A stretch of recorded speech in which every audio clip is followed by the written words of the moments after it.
Baking এর ক্ষেত্রে বলো বা যে কোনো রেসিপির ক্ষেত্রে বলো, অনেক ছোট বড় টিপস থাকে যেগুলো মানলে পরে 100% সাকসেসফুল, আর না মানলে জিরো। মোলটাকে নিয়ে নিয়েছি, এবার মোলটার মধ্যে আমি চকলেটগুলোকে ঢালবো। তবে একটু ঠান্ডা করতে হবে। ঠান্ডা হয়ে গেলে পরে চকলেটগুলোকে মোলের মধ্যে দিয়ে দেবো।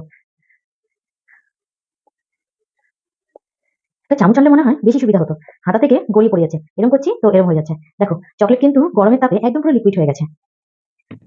ছোট্ট একটা টিপস কিন্তু খুব ইম্পর্টেন্ট, এই র চকলেটের সংস্পর্শে যেন জল না আসে।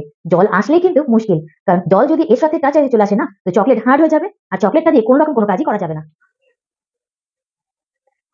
এক এক করে আমি সবগুলো মোলের মধ্যেই হোয়াইট চকলেটটা দিয়ে দেবো। একটা চামচ নিলে কি হবে, মাপগুলো একদম ঠিকঠাক থাকে।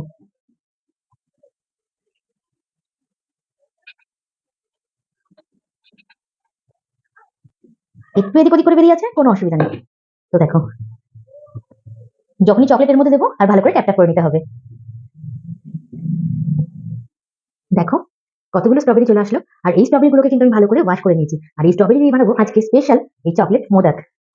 তো আমি একটা একটা করে গোটা স্ট্রবেরি এর মধ্যে দিয়ে দেবো। হোয়াইট চকলেট বলো, ডার্ক চকলেট বলো, দেখতে তো অনেকটা ইজিই মনে হয়, কিন্তু চকলেট বানাতে গেলে অনেক টিপস মাথায় রেখে তবেই বানানো হয়। আমার ভিডিওগুলো তোমাদের ভালো লাগলে লাইক শেয়ার সাবস্ক্রাইব, ফেসবুকে দেখলে অনেক ভালোবাসা আর সাপোর্ট দিজিও। ভালো থেকো, হারার মহাদেব।